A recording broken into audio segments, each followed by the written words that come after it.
Everybody, my name is Lisa Keslar from Keslar Insurance, and I am grateful to be here today on behalf of Cheers for Charity New Hampshire with my fantastic partner, Miss JoAnn Burchuk. Hi, JoAnn.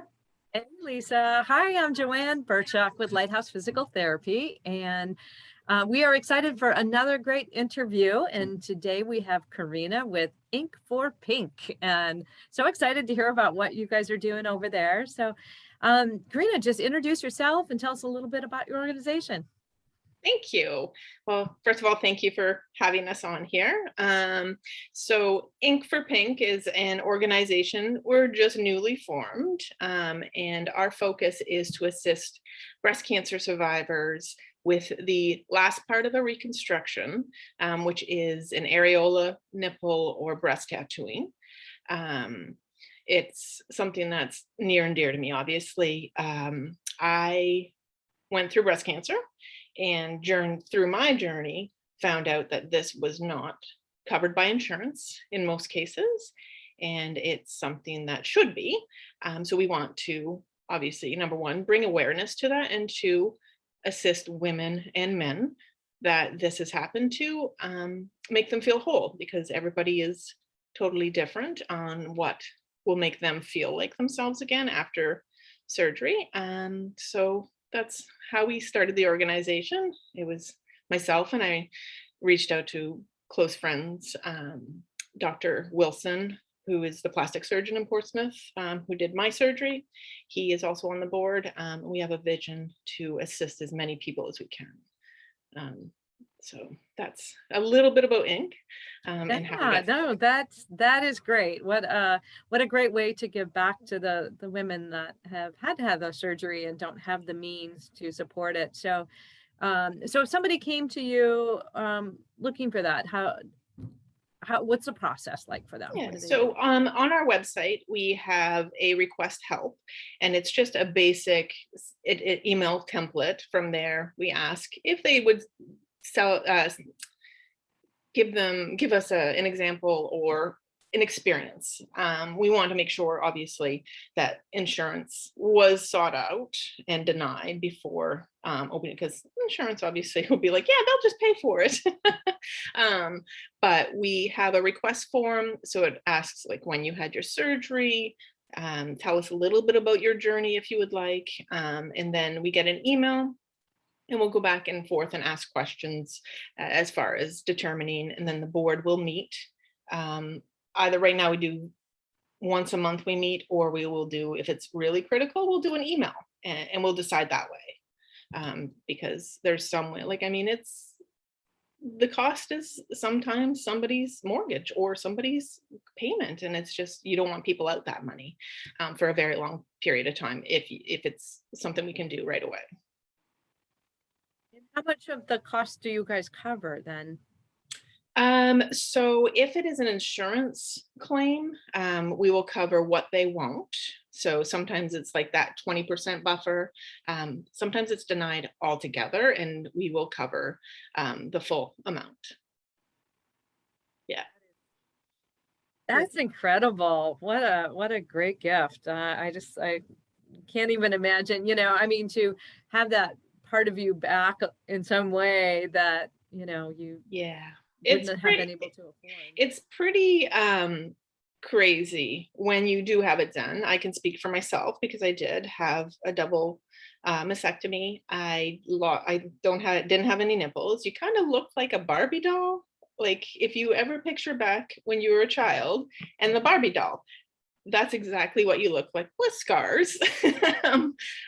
So it was very hard to look in the mirror, to look and see what you're looking at, until I just got the nipple tattoos, and it, night and day. It is like amazing. Now I just like, I don't care what I look like. They look real. Their 3D tattooing is unbelievable. So I can look in the mirror. My husband laughs all the time, and he's just like, put your shirt back on. I'm like, okay. Because before, you just cover up, you wear baggy, you just don't feel like yourself. And especially after going through everything that you go through as a breast cancer survivor, it's really amazing. I mean, you lose your hair, you lose your image, you have scars. Like, it's one of the biggest cancers that I think shows what you like. Image, people are very conscious about what they look like. I mean, when I found out I had breast cancer, the one thing that made me cry was the thought of losing my hair. And I look back and I think it was because people would know I was sick. But then, and you don't know what you look like when you're bald. Like, that was the other thing. But you get over that and you move on. I mean, like, you go through a lot of things, and there's a lot of women I talk to now after my journey that we became really close friends, and it's a sisterhood that you didn't want to be a part of, but now you're happy you're a part of it. So it's my way of giving back is this. I think, like, I think that's it's, I don't know if it's why I got breast cancer. I don't know, but I'm going to do everything I can to help give back to anybody, make them feel like themselves again. That's fantastic. So now my question to you is, do people have to be located in a certain geographic area? Who is it? New Hampshire women? Is it New Hampshire, Maine? Yeah. What is that? Right now, our outreach is Southern Maine, New Hampshire, and then Northern Mass. Eventually, we would like to open other branches throughout the US, because obviously we're not the only area that is experiencing this. This is a nationwide thing. But like, we're just newly getting our legs. We have a lot of people behind us, a lot of people that run organizations that are like, hey, we will help you do this. Like, when you're ready, we will help you branch out. So that is our ultimate goal, is to be able to have different organizations, like branches of us throughout the US, to help anybody. And if people want to help you, what are the kinds of things your organization could use? Are you looking for money? Are you looking for volunteers? Are you looking for awareness? How can right now we really like, it is awareness, because we are, like I said, new, trying to get our name out there, what we do, our mission, because it's very important to us. Donations obviously will help, because they will help us help more women and men go through whatever it is that they choose. The areola and nipple tattoo is about $850. That's what we just paid out. And then obviously, if somebody wants, like, a flower, or you see those full chest bras. I saw a woman at a 5K with one, and it was gorgeous. And she asked, when she said, what does Ink4Pink do? And I told her, she dropped her shirt and she said, like me? She's like, where were you? And I'm like, I'm sorry. Like, I wish I could help you. So it's something that it's not anybody new going forward. We just had a board meeting on the weekend, and we will look at somebody that had it like 2-3 years ago that couldn't afford it. I mean, it's sad that some people go without that piece because they just don't have the means to do it. And I don't think because we're new, we should just go from 2020 or 2021 on. So we discussed that. We will look at everything as a group and see. I'm like, let's help everybody. But eventually, when we get bigger, maybe. Where are you currently located? Right now I live in Rye. So Rye, New Hampshire, like, we do the seacoast. That's where we all are located on the board. But the coast is where everybody wants to. So we discussed our footprint, and that's what we decided, because we are going to have, in each area, we're hoping to have like 3. So there's a medical tattooist who is certified in doing the areola and nipples. And then there is like a tattoo artist in a studio. Sometimes the one in the medical field, they are the ones that are able sometimes to get it paid by insurance. Not all the time, but most of the time they are able to work with insurance companies, but they are finding it harder and harder. The ones that I speak to, they fight with the insurance all the time. They're told it's covered, it's not covered. It's a battle that shouldn't have to be done. And unfortunately, you would assume that they would pay for the reconstruction Yeah. surgery. Like you would Yeah. think that that would be part of it, Part but of it. apparently that is Not absolutely always the not case. true. Yeah, not always the case, which it blew my mind. I was just like, really? So I called my insurance company and they're like, no, it's the person on the phone said it's considered cosmetic. And I'm like, but I was born with nipples. So it was an eye opener, and obviously it got my blood boiling because I just think it's unbelievable that this is the last piece of somebody going through hell, and you're going to say, no, you can't have that, especially if you can't afford it. It's just, it doesn't sit well. It really is eye-opening on a lot of things with the healthcare. Like, it's crazy what's covered and what's not. I mean, it comes down to your insurance, and and a lot of people don't have insurance. So that's even the other part of it. So that's why we want to get involved and help.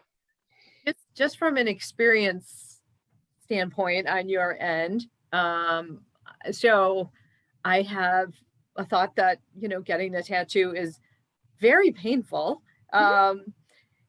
Is it more sensitive there, or, because of the surgeries, maybe not as bad, maybe you don't have, but Yeah. Tell me about that part. Yeah, well, that was my biggest fear too. Like, I mean, like, oh my God, this is gonna hurt. But I don't have, you don't have any feeling. You'll slowly get it back, but you'll never have full sensation after your mastectomy. There are women that have lumpectomies. There's men that have bilateral, but most of the time you don't have any feeling. So it didn't hurt at all. It was like, I'm like, why can't every tattoo be like this? Right. But no, I didn't feel it. It's and I don't think many women have that sensation back, because it's usually about 4 months after your last surgery. And if you've had radiation or whatnot, everything's longer, but I think by then you're healed and but no, I have no feeling, which is weird by itself. Like, I mean, I said to my husband all the time, like, hope I don't bend over a candle. I would never know if I like set myself on fire. Because No. So yeah, it's pretty, the things that it's just unreal. Like, you just don't imagine what your body is like. It's crazy, the things that happen. But yep. I'm alive. I'm cancer free. I have Awesome. nothing to complain about. I really don't. That's great. And there's a lot of people, I think, are afraid to talk about nipples. I think they're afraid to talk about areolas or the whole part of that piece of the journey, because, it's a body part, and a lot of times that body part is sexualized. And I do believe that this is part of my thing, is just to open people's eyes. Like, it's nothing sexual about it. It is art. I mean, what these tattoo artists can do is amazing. That's fantastic. I'm grateful they do that, and I'm so grateful that you do what you do. Thank you. I'm grateful that this is an option for so many people, that really it's part of creating and keeping your sense of self in so many ways, right? Like, it's so important, and I'm very touched by the effort that you do, and your goals to help everybody at some point, right?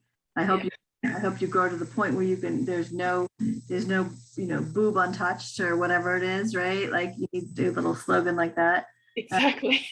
But in the meantime, we are so grateful that you shared this with us, and we're grateful to be able to hear your story and the journey and where you're going. We're excited to follow along and be your partners with this. So thank you so much for spending time with us today. Really appreciate it. Thank you for having me. I really appreciate it as well. Thank you.